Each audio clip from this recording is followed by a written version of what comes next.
Hello बच्चों, आप लोग ठीक ठाक होंगे। तो अभी हम पहुँचे हैं चैप्टर नंबर 12 के लेक्चर नंबर 15 पर। आज का जो हमारा लेक्चर है ये लॉन्ग क्वेश्चन है, काफ़ी इंपॉर्टेंट है एग्जामिनेशन पॉइंट ऑफ व्यू से। बेशुमार दफ़ा ये जो क्वेश्चन है वो हमारे जो एनुअल एग्ज़ाम्स हैं उनमें ये पूछा गया है, और बच्चों को इसकी जो प्रैक्टिस है वो बहुत ज़रूरी है। इसमें कुछ ऐसे कॉन्सेप्ट्स हैं जो आप लोगों को, कुछ ऐसे पॉइंट्स हैं जो आप लोगों को बहुत अच्छी तरह से अंडरस्टैंड करने हैं। ठीक है, तो अब हम स्टार्ट करते हैं आज का हमारा lecture number 15, electric potential at a point due two point charge. तो बच्चों, जैसा कि आपको पता है कि हमारा जो चैप्टर नंबर 12 है इसके शुरू से ही हम लोग पॉइंट चार्ज जो है उसको लेके चले हैं। तो पॉइंट चार्ज जो है that is very important thing to understand. ठीक है, फिर भी एक दफ़ा इसको मैं बताता हूँ बच्चों। पॉइंट चार्ज जो है that is any amount of charge, any quantity of charge concentrated at single point in space. Right, अगर जितना भी चार्ज है आप under examination, under observation, under experiment, जितना भी चार्ज है 2 coulomb, half coulomb, micro coulomb, milli coulomb, what, तो वो जो चार्ज है वो एक मखसूस जगह पे, एक पॉइंट के अंदर, एक बहुत थोड़ी सी डायमेंशनलेस स्पेस के अंदर अगर वो कॉन्सेंट्रेटेड है तो we consider that as point charge. ठीक है बच्चों, तो पॉइंट चार्ज का जो ओपोजिट होता है उसको हम कहते हैं स्प्रेड चार्ज, या उसके लिए फ़िज़िक्स में जो हम टर्म इस्तेमाल करते हैं, पर्टिकुलर टर्म, वो होती है चार्ज डिस्ट्रीब्यूशन। यानी चार्ज जो है वो कुछ जगह पे डिस्ट्रीब्यूट है, वो किसी सरफेस के ऊपर डिफरेंट डायमेंशंस में डिस्ट्रीब्यूटेड है। तो अगर वो डिस्ट्रीब्यूटेड चार्ज जो है उसको अगर हम करीब से देखें तो फिर वो पॉइंट चार्ज का एक ओपोजिट चीज़ जो है वो एक तरह से बन जाती है।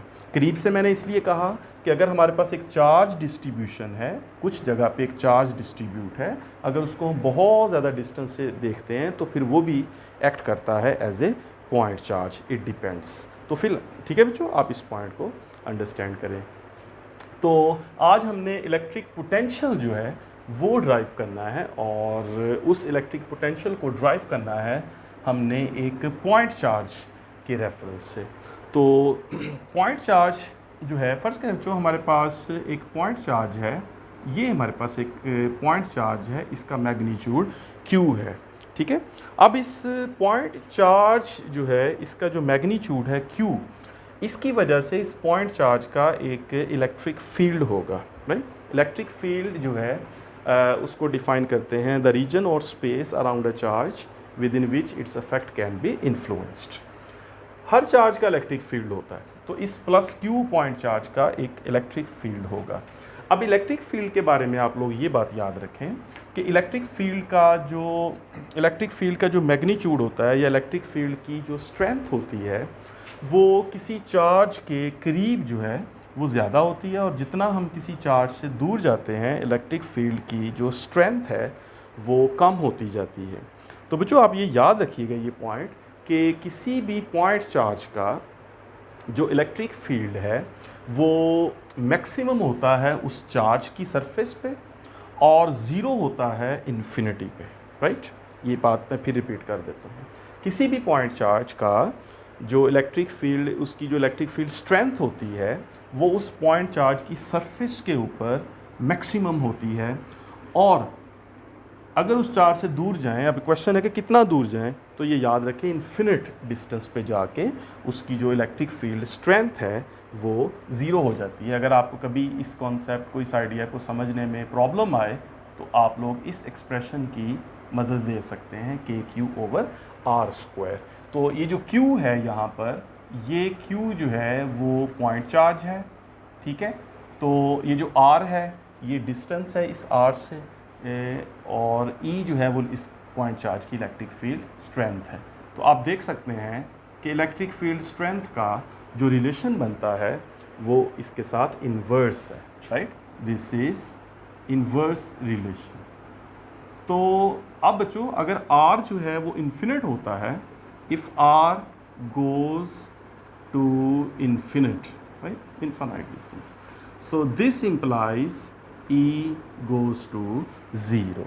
ये पॉइंट आपने याद रखना है कि इन्फिनिटी पे जाके जो है उसका इलेक्ट्रिक फील्ड ज़ीरो हो जाता है। राइट, चलो अब हम आते हैं वापस अपनी इस बात की तरफ। अब जो इस पॉइंट चार्ज का इसको मैं यहाँ पे बनाता हूँ ताकि ये इसको दोबारा रेज ना करना पड़े। तो जो ये जो पॉइंट चार्ज है Q, इसका एक इलेक्ट्रिक फील्ड होगा और इसका जो इलेक्ट्रिक फील्ड है वो इन्फिनिट डिस्टेंस पे जाके जो है वो ज़ीरो होगा। लेट्स से आई एज्यूम कि ये जो पॉइंट है ये एक इन्फिनिट डिस्टेंस है, इस चार्ज से बहुत ज़्यादा डिस्टेंस है और इस डिस्टेंस पे जाके फिर डेफिनेटली इस चार्ज की जो इलेक्ट्रिक फील्ड स्ट्रेंथ है वो ज़ीरो हो गई। अब जो electric potential at a point due to a point charge है, इसका मतलब ये होगा कि हम कंसिडर करेंगे एक टेस्ट चार्ज। लेट्स से कि ये हमारे पास एक टेस्ट चार्ज है Q not, a very small charge of positive polarity. ये एक टेस्ट चार्ज है, सैम्पल चार्ज है। ये चार्ज पड़ा हुआ है इन्फिनिटी पे, राइट। इन्फिनिटी पे अगर ये चार्ज पड़ा है इसके रेफरेंस से, तो इसका मतलब है कि इसका जो इलेक्ट्रिक फील्ड है वो तो ज़ीरो है। तो इस Q नॉट चार्ज का जो इलेक्ट्रिक पोटेंशियल होगा वो डेफिनेटली ज़ीरो होगा। ठीक है, क्योंकि अभी हमने जो लास्ट लेक्चर जो है लेक्चर नंबर 14 था, उसमें हमने ये पढ़ा था कि जो इलेक्ट्रिक पोटेंशियल है वो E पे भी डिपेंड करता है। ठीक है, यहाँ पर अगर मैं लिखूँ तो delta V is equal to minus E times delta R. अब अगर E ज़ीरो हो जाता है तो इसका मतलब है जो पोटेंशियल है वो डेफिनेटली ज़ीरो हो जाएगा।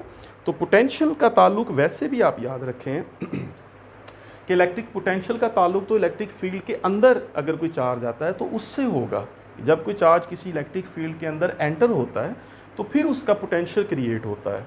तो अब अगर ये इन्फिनिटी पे पड़ा है टेस्ट चार्ज Q नॉट और इन्फिनिटी पे इलेक्ट्रिक फील्ड ज़ीरो है, तो डेफिनेटली इसका जो इलेक्ट्रिक पोटेंशियल है वो इन्फिनिटी पे ज़ीरो होगा। सिर्फ इतनी सी बात भी आप याद रखें कि ये एक MCQ या एक शॉर्ट क्वेश्चन के तौर पे आ सकता है कि किसी भी पॉइंट चार्ज का जो इलेक्ट्रिक पोटेंशियल है वो इन्फिनिटी पे क्या होगा, राइट। तो simple, the answer is very simple कि उसका जो इलेक्ट्रिक पोटेंशियल है इन्फिनिटी पे वो ज़ीरो होगा, बिल्कुल इसी कॉन्सेप्ट के अकॉर्डिंगली। ठीक है बच्चों, समझ आ गई बात की। अब देखिए ये जो टेस्ट चार्ज था Q नॉट, अब हमने इस टेस्ट चार्ज पे वर्क करना है और इसको इस Q जो पॉइंट चार्ज है इसके करीब लेके आना है, राइट। अब ये दोनों चार्जेस पॉजिटिव हैं, डेफिनेटली इनके दरमियान जो नेचुरल फोर्स है वो फोर्स ऑफ रिपल्शन है, ये एक दूसरे को रिपेल करेंगे। इट मीन्स कि हमें वर्क करना पड़ेगा, हमें इस प्लस Q नॉट चार्ज को पुश करना पड़ेगा, फोर्स लगानी पड़ेगी या वर्क करना पड़ेगा इस Q नॉट चार्ज के ऊपर और फिर इसको हम लेके आएंगे इस प्लस Q पॉइंट चार्ज के करीब। ठीक है, तो ले तो आएंगे। अब डेफिनेटली इस प्लस Q नॉट चार्ज के ऊपर जब वर्क करेंगे, इसको कंप्रेस करेंगे, तो ये ऐसे ही हो गया जैसे हम किसी स्प्रिंग को कंप्रेस कर रहे हैं, राइट। सिचुएशन, दो पॉजिटिव चार्जेस को एक दूसरे के करीब लाना, ये मैकेनिक्स में ऐसे ही है जैसे हम किसी स्प्रिंग को कंप्रेस करते हैं। तो जब हम स्प्रिंग को कंप्रेस करते हैं, उसके ऊपर वर्क करते हैं, एक्सटर्नल वर्क करते हैं, तो आप जानते हैं कि स्प्रिंग को कंप्रेस करने में उस स्प्रिंग के अंदर एनर्जी स्टोर हो जाती है। That energy is called elastic potential energy. The situation is very much similar.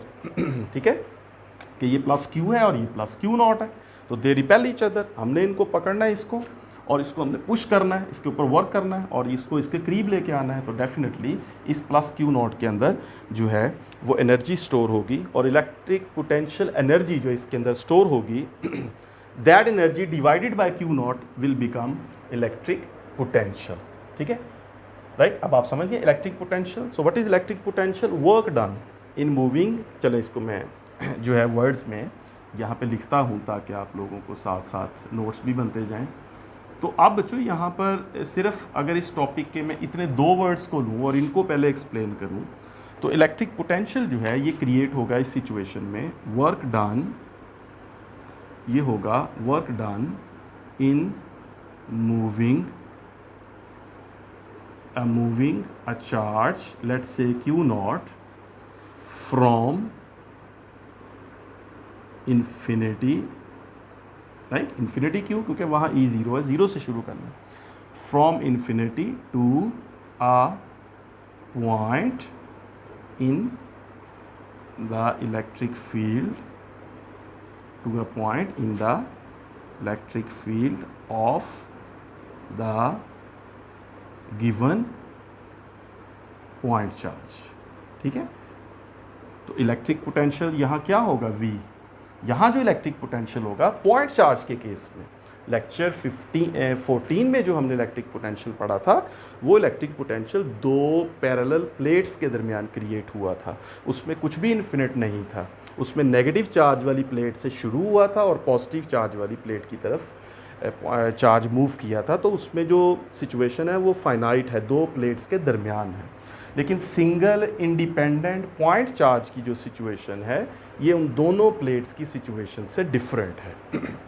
इस केस में जो टर्मिनेटिंग है, इलेक्ट्रिक फील्ड टर्मिनेट नहीं होगा, इलेक्ट्रिक फील्ड लाइंस टर्मिनेट नहीं होंगी, इन्फिनिट तक जाएंगी। तो इन्फिनिट एक रेफरेंस होगा हमारे पास, वहाँ से चलेंगे और इस प्लस क्यू के पास आएंगे। तो क्या कहा मैंने, work done in moving a charge q naught from infinity to a point, उस पॉइंट पर जहाँ पर आपने इलेक्ट्रिक पोटेंशियल फाइंड करना है, वो किसी भी जगह हो सकता है इलेक्ट्रिक फील्ड के अंदर, वो इसके करीब भी हो सकता है, इससे दूर भी हो सकता है, any distance in the electric field of the given point charge. तो ये जो वर्क होगा तो that will define electric potential at that point. तो जो V होगा that will be W over Q not. अब इसका एक एक्सप्रेशन जो है वो हम बनाते हैं और मैं एज्यूम करता हूँ कि इस चार्ज का, ये जो प्लस Q चार्ज है, इसका ये जो है ये इलेक्ट्रिक फील्ड है, ये इलेक्ट्रिक फील्ड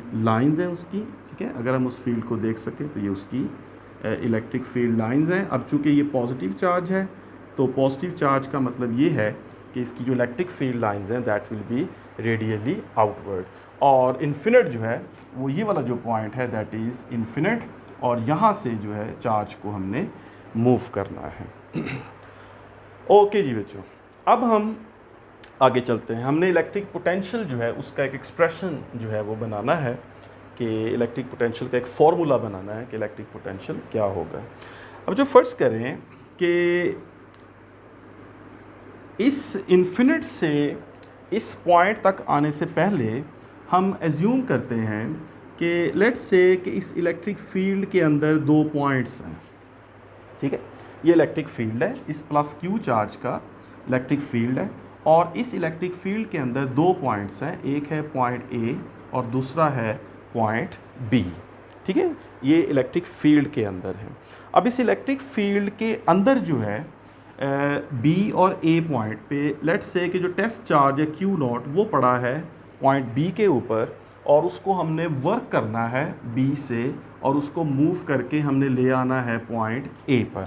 ठीक है, अब ये जो पॉइंट A और B मैंने यहाँ पे एज्यूम किए, ये पॉइंट A और B एक दूसरे के इतना करीब हैं कि इन दोनों पॉइंट पर जो इलेक्ट्रिक फील्ड स्ट्रेंथ है वो सेम है, वो कांस्टेंट है। ठीक है, देखें मैंने कहा कि ये पॉइंट चार्ज है प्लस Q, इस पॉइंट चार्ज के करीब इलेक्ट्रिक फील्ड स्ट्रॉन्ग होगा, दूर जाएंगे वीक होगा और वीक होगा और वीक होगा और वीक होगा और वीक होगा, इस तरह वीक होता जाएगा और इन्फिनिटी पे जाके ज़ीरो हो जाएगा।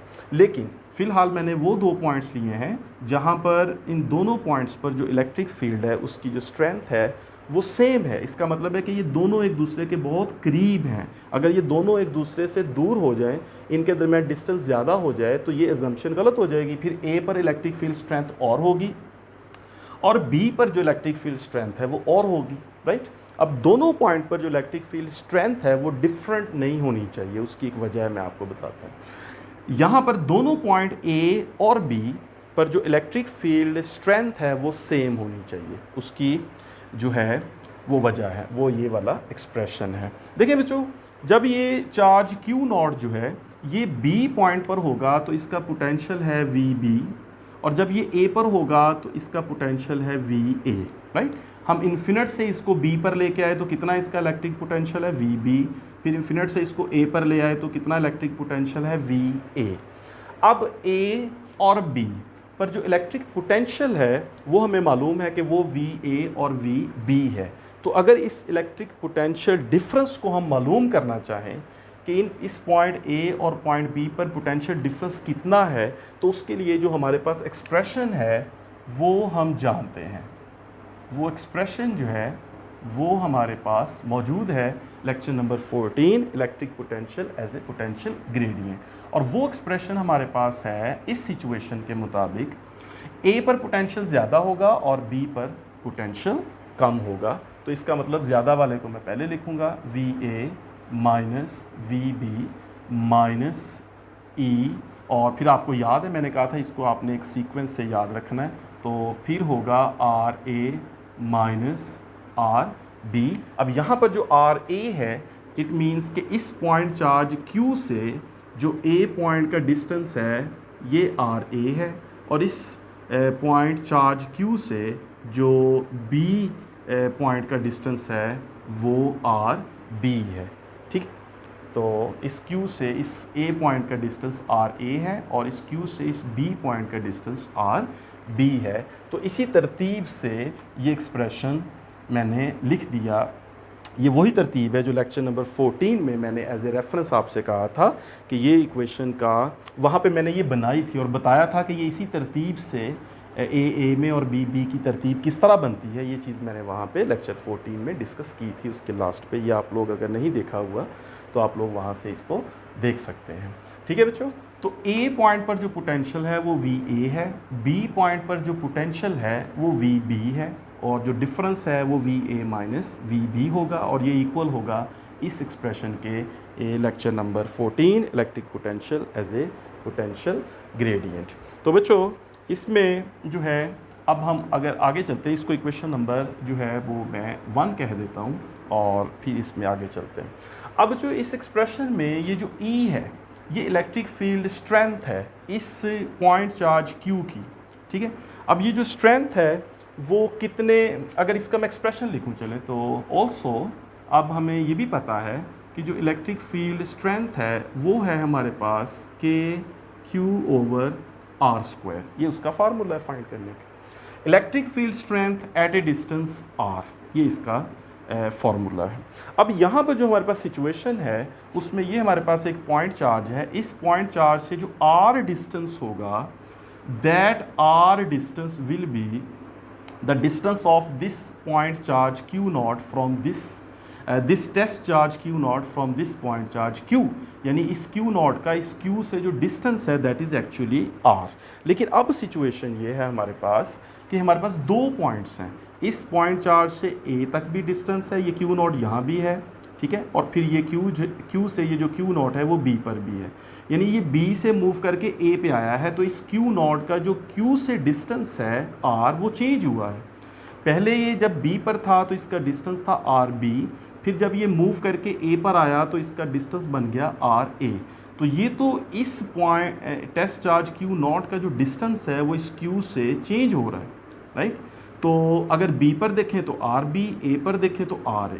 अब क्या करेंगे इस सिचुएशन में कि जब मूव करते हुए पॉइंट का, मूव करते हुए बॉडी का किसी दूसरे बॉडी से डिस्टेंस लिया जाता है तो उसको फिर हम मीन डिस्टेंस जो है वो कंसीडर करते हैं, राइट। ना ही हम RB लेंगे क्योंकि ये मैक्सिमम डिस्टेंस है, ना ही RA लेंगे ये मिनिमम डिस्टेंस है, हम इस डिस्टेंस की मीन लेंगे that will be the R। कि ये जो R है जिसका मतलब है कि इस पॉइंट चार्ज Q से R डिस्टेंस पर इलेक्ट्रिक इंटेंसिटी, तो ये जो R होगा that will be the mean distance, right. R will be the mean distance of Q0 from mean distance of Q0 from plus Q point charge, right. अब ये जो distance है जो ये डिस्टेंस मीन होगा, तो मीन है तो इसका मतलब हम इसको यूँ लिख सकते हैं कि ये जो R है that is RA plus RB over 2, इस तरह लिख सकते हैं दोनों का मीन डिस्टेंस। या फिर इसको हम यूँ भी लिख सकते हैं, हम मतलब इसी तरह लिखा रहने देते हैं R is equal to RA plus RB over 2, right. एक और चीज़ ये भी पॉइंट क्लियर हो गया कि R जो है वो मीन डिस्टेंस है और उसको इस तरह लिख सकते हैं। अब जो दूसरा पॉइंट ये है, यहाँ पर मैं एज्यूम करता हूँ कि ये जो A और B है दोनों पॉइंट्स के दरमियान जो सेपरेशन है that separation is delta R।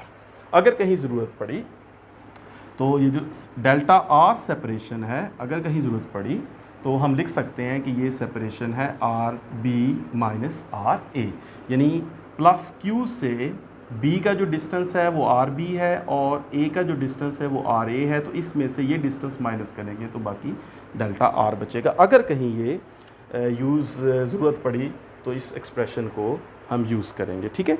अच्छा बच्चों, अब हमें ज़रूरत है कि हम इस आर को फाइंड करें कि ये जो आर है ये क्या है, ठीक है। इसको मैं यहाँ पे जो है वो लिखता हूँ, इसको मैं एरेज कर लेता हूँ, ठीक है। अच्छा बच्चों, ये जो आर है that is mean distance of q naught from q. अब ये चीज़ देखनी है आपने कि फॉर वेरी स्मॉल नंबर या for the numbers which are very close, for very close numbers, फ़र्ज़ करें बच्चों दो नंबर्स हैं जो बहुत क्लोज हैं, there AM arithmetic mean and geometric mean is same, right. ये एक चीज़ मैंने लिखी है। ये जो A और B है ये दोनों पॉइंट्स बहुत क्लोज हैं। अगर इन पॉइंट्स का Q से डिस्टेंस लिया जाएगा तो ये बहुत करीब होगा। मिसाल के तौर पे अगर प्लस Q का A से डिस्टेंस मैं लूँ तो वो 5 है, लेट्स से कि 5 मीटर है, 5 सेंटीमीटर है, कुछ भी। प्लस Q से A का जो डिस्टेंस है वो 5 सेंटीमीटर है, प्लस Q से जो B का डिस्टेंस है वो लेट्स से 6 सेंटीमीटर है। तो they are very close to each other. अगर ये 5 है तो ये 5.5 है या 6 है, चलें राउंड ऑफ कर लें। तो 5 और 6, मेरे पास दो नंबर्स, एक एग्जांपल दे रहा हूँ आपको। मेरे पास दो नंबर्स हैं 5 एंड 6। इन दोनों नंबर्स का अरिथमेटिक मीन ले लें तो वो बनता है 5 + 6/2 11/2 5.5। और अगर इन्हीं दोनों नंबर का मैं ज्योमेट्रिक मीन ले लूँ, राइट। ज्योमेट्रिक मीन जो है उसका फार्मूला होता है कि मैं इन दोनों नंबर्स को मल्टीप्लाई करूं 5 × 6 और इसका स्क्वायर रूट ले लूं, ठीक है। तो ये मेरे पास बनता है 30, और 30 का अगर मैं स्क्वायर रूट करूं तो दैट इज़ 5.6 और 4 और समथिंग 5.6 लेट्स से। तो ये देखें दोनों का अरिथमेटिक मीन 5.5 आया और इनका ज्योमेट्रिक मीन भी 5.6 ऑलमोस्ट 5.5 आया। तो ऐसे दो नंबर जो बहुत क्लोज हो, जैसे 5 एंड 6, इसी तरह 7 एंड 8, 9 एंड 10, व्हाटएवर 13 एंड 14, कोई भी दो नंबर जो क्लोज हैं, तो उन नंबर्स का अगर आप अरिथमेटिक मीन ले लें वो भी वही होता है, उन नंबर्स का जो ज्योमेट्रिक मीन ले लें वो भी वही होता है। जो मेडिकल के स्टूडेंट्स हैं उनको थोड़ा ज्योमेट्रिक मीन में जो है वो हो सकता है कुछ थोड़ी सी प्रॉब्लम हो, तो ज्योमेट्रिक मीन जो है ये आप सर्च कर सकते हैं। इसको आप लोग जो है मतलब ले सकते हैं। जैसे 2 जो है 2 × 2 4, 4 × 2 8, 8 × 2 16, कुछ इस तरह सीक्वेंस है, ये ज्योमेट्रिक सीक्वेंस है। तो इनमें जो इन दोनों की रेशो है वो हमेशा सेम रहती है, राइट। एक नंबर है 2, 2 को 2 टाइम्स करें 4, 4 2s are 8, 8 2s are 16, 16 2s are 32। और ये हमारे पास एक ज्योमेट्रिक सीक्वेंस है, जिस तरह हमारे पास एक अरिथमेटिक सीक्वेंस होता है जिसमें ऐड करते जाते हैं 2 + 2 4, 4 + 2 6, 6 + 2 8।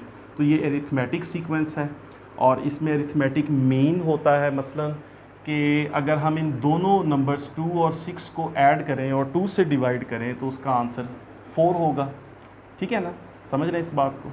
अगर 4 और 8 को ऐड करें और फिर 2 से डिवाइड करें तो उसका आंसर 6 होगा। तो इन दोनों का मीन 4, 4 और 8 का मीन 6, इस तरह 6 और 10 का जो है वो मीन 8। तो इसको हम प्लस करके जो है वो फाइंड कर लेते हैं। दो नंबर्स को ऐड करें और उनको 2 से डिवाइड करें तो उनका मीन निकल आता है। इसी तरह जो ज्योमेट्रिक है इसमें यह है कि उनको दो नंबर्स को आप मल्टीप्लाई करें और उसका स्क्वायर रूट ले लें। जैसे 2 को अगर आप 8 से मल्टीप्लाई करें 16 और उसका स्क्वायर रूट ले लें तो 4 आ जाएगा। इस तरह अगर आप 4 और 16 को मल्टीप्लाई करें उसका स्क्वायर रूट लें तो फिर हमारे पास 8 आ जाएगा। तो दो नंबर्स को मल्टीप्लाई करके उसका स्क्वायर रूट ले लें तो इससे हमारे पास ज्योमेट्रिक मीन आता है और दो नंबर्स को ऐड करके 2 से डिवाइड करें तो उसका अरिथमेटिक मीन आता है। ठीक है, तो इस तरह से अरिथमेटिक मीन के लिए दो नंबर्स को ऐड किया, 2 से डिवाइड किया, और ज्योमेट्रिक मीन के लिए उन्हीं दो नंबर्स को मल्टीप्लाई किया, ए और बी दो नंबर्स को मल्टीप्लाई किया, उसका अंडर रूट लिया तो ज्योमेट्रिक मीन आ गया। तो खैर ये तो ज्योमेट्रिक मीन और अरिथमेटिक मीन आप सेपरेटली इसको थोड़ा स्टडी कर सकते हैं। तो मैं यहाँ पे ये पॉइंट कह रहा हूँ कि अगर दो नंबर्स क्लोज हैं एक दूसरे के तो उनका अरिथमेटिक मीन और उनका ज्योमेट्रिक मीन दोनों के आंसर्स सेम होते हैं। ठीक होगी बच्चों, बात समझ आ गई आपको? अब हमारे पास Q से A तक जो डिस्टेंस है वो RA है, एक नंबर ये है, और दूसरा नंबर जो है वो Q से B तक का डिस्टेंस है वो RB है। तो अब क्लोजर नंबर है, बेशक आप अरिथमेटिक मीन ले लें, बेशक आप ज्योमेट्रिक मीन ले लें, तो उसका आंसर सेम होगा। तो इन दोनों का अगर मैं अरिथमेटिक मीन लेता हूँ तो अरिथमेटिक मीन जो है वो बनता है हमारे पास RA प्लस RB ओवर 2, और अगर इसी RA और RB का मैं ज्योमेट्रिक मीन लेता हूँ तो वो हमारे पास बनेगा RA RB times under root. ठीक है, अभी जो मैंने एक्सप्लेन किया, अरिथमेटिक मीन इस फॉर्मूले से आता है, ऐड करके 2 से डिवाइड, ज्योमेट्रिक मीन आता है दोनों नंबर्स को मल्टीप्लाई करके स्क्वायर रूट ले लें। तो अरिथमेटिक मीन R जो है वो RA प्लस RB ओवर 2 से भी निकल आएगा, और ज्योमेट्रिक मीन वाले मेथड से RA times RB under root करें तो इससे भी निकल आएगा। इसका अगर मैं स्क्वायर कर दूं, अगर हम इसको स्क्वायरिंग करें तो हमारे पास R स्क्वायर जो है ये आएगा RA टाइम्स RB। तो बच्चों यहाँ पे आके हमारा टॉपिक थोड़ा सा मैथमेटिक्स की तरफ ज़्यादा चला गया। अब यहाँ पे ये बात समझाना ज़रूरी था कि ये जो R स्क्वायर है उसकी वैल्यू क्या होगी। तो जो असल में बात शुरू हुई थी यहाँ से कि जो इलेक्ट्रिक फील्ड स्ट्रेंथ है उसका फार्मूला है KQ ओवर R स्क्वायर। तो यहाँ पर ये जो R स्क्वायर था, मुझे इसकी ज़रूरत पड़ी थी कि इसकी जगह मैंने कोई वैल्यू जो है वो लिखनी थी, जो कि R जो है वो मीन डिस्टेंस है Q0 का Q से। तो इस R की वैल्यू निकालने के लिए मुझे ये जो एक्सप्रेशन है ये आपको एक्सप्लेन करना पड़ा कि R स्क्वायर क्या। अब R स्क्वायर की वैल्यू यहाँ से भी निकाली जा सकती है। ठीक है, R स्क्वायर की वैल्यू आप लोग ये भी यूज़ कर सकते हैं, यहाँ से अगर इसका स्क्वायर करें, और R स्क्वायर की ये भी यूज़ कर सकते हैं। अब हमने सोचना है कि दोनों में से आसान कौन सी है। अगर हम R स्क्वायर की ये वाली वैल्यू यहाँ लगाते हैं तो हमारा जो मैथमेटिकल एक्सप्रेशन है वो बहुत सिंपल हो जाता है। अगर हम इससे करते हैं हो तो जाएगा, लेकिन हमारा जो मैथमेटिकल एक्सप्रेशन है वो थोड़ा कॉम्प्लिकेटेड हो जाएगा। तो बच्चों इस एक्सप्रेशन में ई की इस फार्मूले में हम R स्क्वायर की जगह यूज़ करेंगे RA टाइम्स RB। ठीक है, तो ये आप लोग इसको नोट कर लें, स्क्रीनशॉट ले लें, फिर मैं इसको अरेज करूँगा।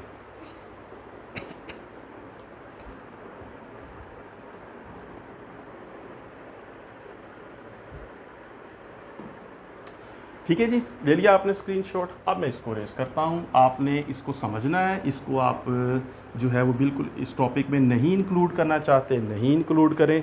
जस्ट आपको ये याद रखना है कि जो R है वो इस फार्मूले से भी आ जाएगा, और R जो है वो RA टाइम्स RB का स्क्वायर रूट, जिसको बाद में R स्क्वायर RA RB लिख लेंगे और इस वैल्यू को इसमें लगा देंगे। अब बच्चों हमारे पास सिचुएशन ये आई कि जो E है वो है KQ ओवर R स्क्वायर, यानी R स्क्वायर की जगह हम लिख देंगे RA टाइम्स RB, और इसको रिप्लेस कर दें इक्वेशन नंबर 1 में, रिप्लेस इन इक्वेशन 1। तो बच्चों हमारे पास VA माइनस VB आ जाएगा, माइनस E की जगह KQ over RA times RB, और फिर हमारे पास आता है RA माइनस RB। इसको हम यहाँ पे लिखते हैं। अब यहाँ पे थोड़ा सा मैथमेटिक्स है, स्टेप्स हैं।